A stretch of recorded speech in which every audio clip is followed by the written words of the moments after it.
It goes without saying that American elections have become nothing more than kabuki theater, if not downright farcical. Back in 2016, in the contest between Donald Trump and Hillary Clinton, we got our first taste of Donald Trump's predilection toward denigrating nicknames for his opponents. Low Energy Jeb, Pocahontas, Nervous Nancy, and Lion Hillary. And this year we get Beijing Biden, Sleepy Joe, and of course, Crooked Joe. In response, Trump has been pretty much derided by the regime media as Orange Man Bad, but my personal favorite is the name given to him by Twitter, Cheeto Blumph. Childish, yes, but we are talking American politics, and for that matter, politics throughout the Western world have become something of stage managing perceptions.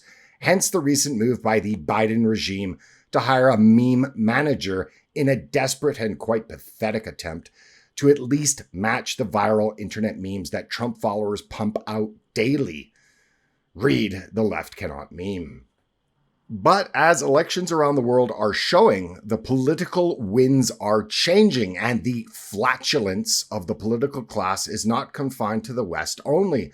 And here in Tokyo, the contest for the Tokyo governorship is running toward its election day this July 7th.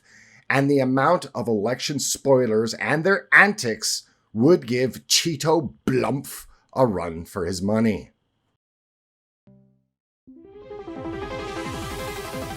Hi everyone, just to let you know, I have some old favorites as well as new t-shirt designs on sale right now. Link to find them is in the description, and would like to thank you in advance, as it really does help the channel, as for years now, content like this has been put into an algorithmic black hole, as well as being demonetized. So thanks again, as well as I'm pretty sure you'll find something you will like.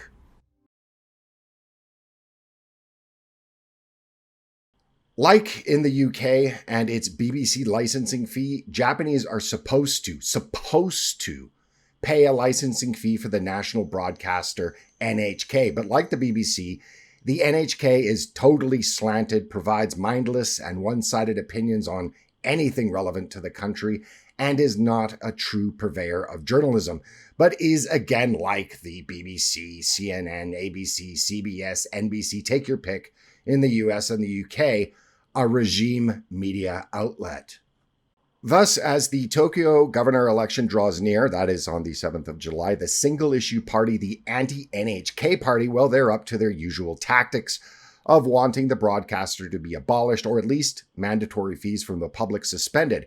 But this year, they've resorted to some more ingenious antics. Now then, in the United States or Canada or Australia for that matter, support for candidates, at least in public spaces, is usually confined to placards on personal property, usually one's lawn. But in Japan, where space is tight, they resort to large taxpayer-funded boards that are erected whenever there is an election. And they do this to display all of the candidates within a jurisdiction for the public to scrutinize and to familiarize themselves with. Now, with regards to the Tokyo governorship, the election that is, a record 56 people have entered the race ahead of the July 7th election, including 19 from the fringe NHK party, which has called upon candidates to, quote, hijack, closed quote, campaign boards as they see them, the boards that is, as a waste of taxpayer money. As part of their or its disruptive plan, the NHK party also offered to allow anyone who donated to the group to use space on the boards to push any issue they please. For example, some that like cute animal characters, rock bands that are promoting themselves, or nationalists that assert that the Japanese claim over Takashima Islands, which is currently controlled by South Korea, is the more legitimate claimant. In my own neighborhood, there is a female kickboxer who's not running for any elected office, but is deeply invested in helping the homeless. Another one of the keen spoilers of the Tokyo governor election is Yasuke Kawai, who dresses up in a variety of different costumes and in different characters, including Batman's Joker, which he's best known for.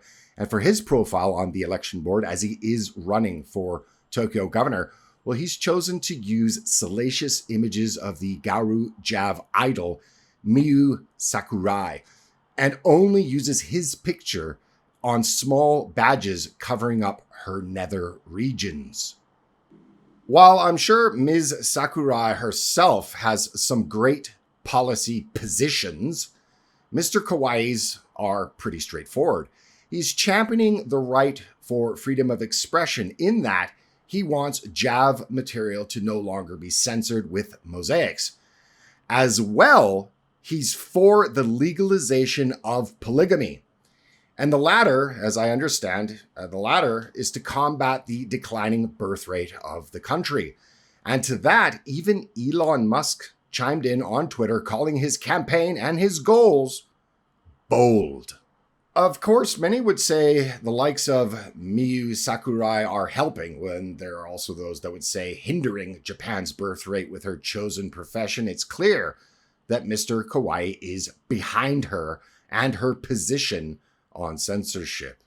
However, and unfortunately, it should be said that the Joker Kawai and Miyu did receive a warning from police for allegedly violating the Tokyo government ordinance against public disturbances with their campaign posters, sadly enough. Either way, as elections are being held across the world this year, in Europe where people are rejecting the status quo of anarcho-tyranny, and in the US with its theater-like performative art, and with results very few trust, I would suggest that while the elections in other countries at least attempt a veneer of legitimacy, many in Japan have become so disillusioned with even the concept of democracy that they have come to see it all as nothing more than smoke and mirrors that is in need of pranks, bells, and whistles. And I would say, in conclusion, at least they understand that voting does not equate political change and that the entire process is, in fact, a humiliation ritual that pretty much gives the ruling class their so-called legitimacy. So to that end, at least the people in Tokyo, well, at least they're honest. Thanks very much for watching. If you like this video, please check to see that you're still subscribed, as YouTube has unsubscribed tens of thousands of people without their knowledge or consent, as well as relegated this channel and channels like it to the dustbin of the algorithm. If you'd like to help this channel, it'd be very much appreciated. Ways of doing so are in the description. With that said, thanks again, and I will see you in the next video. Bye for now.